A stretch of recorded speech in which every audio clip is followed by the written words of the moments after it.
Será, Nito? Pescador experiente aí, turma. Diz que vem um peixe agora. O que é que vocês acham? Dá pra vocês acreditar nele? Acredite se quiser, mas eu tô mentindo. Mas vamos continuar pedindo a Deus que não engane. Enganchou. Enganchou? Enganchou. Eita. Mas subiu ainda um bocado.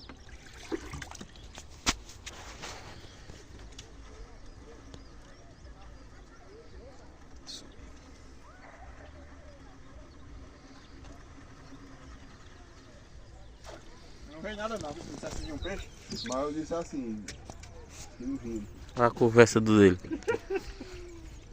É porque é primo, viu? Feito puxar mesmo. Tarrafada aqui esse homem tá dando. Agora vem, pessoal. Porque Se não tem vier mesmo, um peixe, pessoal. mas a tarrafa e o cordão vem.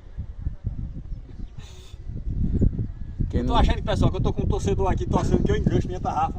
Porque numa futura dessa, se eu enganchar, pessoal, não dá pra mim não, viu, se enganchar não.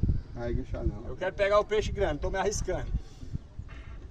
Mas o rapaz tá torcendo aqui pra eu pegar o entoco. Não, tu tá assim que você pega um filhote de 2 kg aí. 3 quilos. 2. Se eu pegar um filé aqui de 3 quilos, não, aí já tem gente aí que pegou com 4 quilos, mas 3 quilos é grande. Valeu a pescarista, pegar um. E apoio?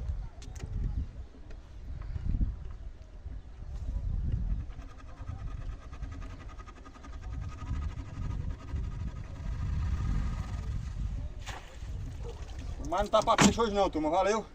Chama aqui a René Ribeiro, na pescaria.